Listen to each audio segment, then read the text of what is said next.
السلام عليكم ورحمة الله وبركاته. اللهم صل وسلم على سيدنا محمد وعلى آله وصحبه أجمعين. عالسلامة ومرحبا بالناس الكل، عالسلامة للمتابعين الجدد والمتابعين القدم. واللي مازال ما اشتركش يا ريت يفعل جرس التنبيهات ويشترك معنا باش تستفاد بأي وصفة تنزل جديدة.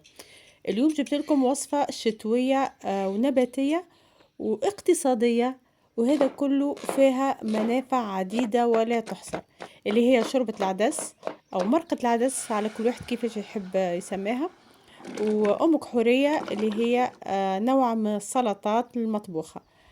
أول شيء ناخدو كيلو جزر وننظفوه ونقصوه شرائح ونحطوه يغلي في ماء مع مغرفة ملح.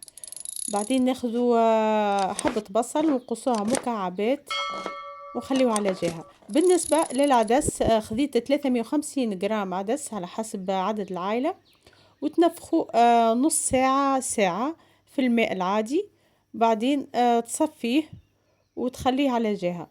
ناخدو طنجرة ونحطو فيها شوية زيت وننزلو فيها كل البصل اللي قصيناه، خليه يتشوح شوية دقيقة.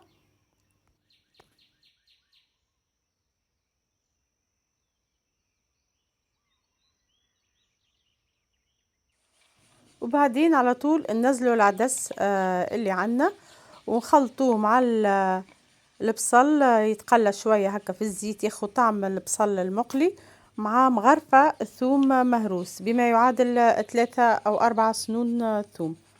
خلطوهم هكا شوية، نشوحوهم شوية في الزيت. وطبعا نضيف ملعقتين كبار طماطم معجونة مركزة، نزيدها شوية ماء باش تتحل.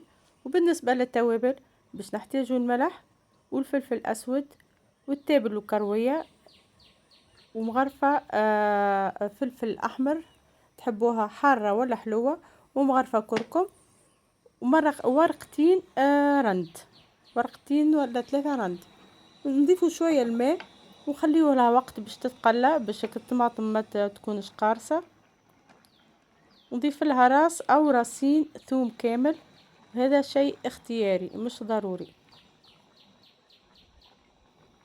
بعدين نزيدوا كمية ماء باش نخليوه يغلي ويطيب على راحته.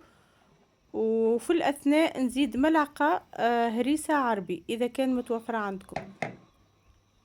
وبعد ما طاب وخذا وقته وتأكدنا اللي هو تطبخ، في الآخر نحطوا قرون فلفل ونسكروا عليه. وهنا طابت الجزر بتاعنا وننزلوه بعد ما يستقطر، خليوه ينزل بالكدا بالكدا، ينزل الماء بتاعه. وناخدو اي حاجة باش نفرموا بها الجزر، تنجموا حتى بالملعقة ولا بالشوكة لين يصير ارتب.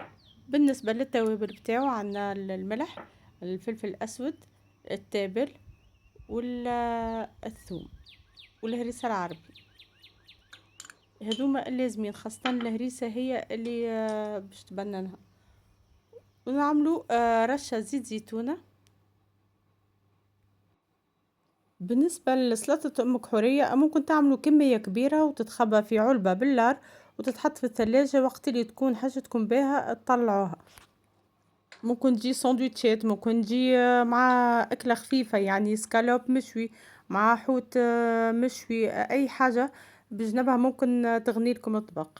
وهنا كملنا طبختنا كما تشوفوا، العدس حضر ونودكم ولا نشهيكم ريحته تفحفح ويدفي وسخون ونافع. مانيش باش نقول لكم انا شنو منافعه، العدس معروف بقوته، معروف بالحديد اللي فيه وبجنبه الام كحوريه. هذايا غدا يكون خفيف او عشاء يكون خفيف. ان شاء الله تكون عجبتكم وصفة اليوم. ما تنسوناش في تعليقاتكم اذا كان فما اي اقتراحات ولا اي ملاحظات مرحبا بكم. واذا عجبكم الفيديو ممكن تعملوا لنا لايك، خلي يطلع لغيركم ونشجعوا القناة تطلع الناس اكثر. شكرا والى اللقاء، الى فيديو قادم ان شاء الله.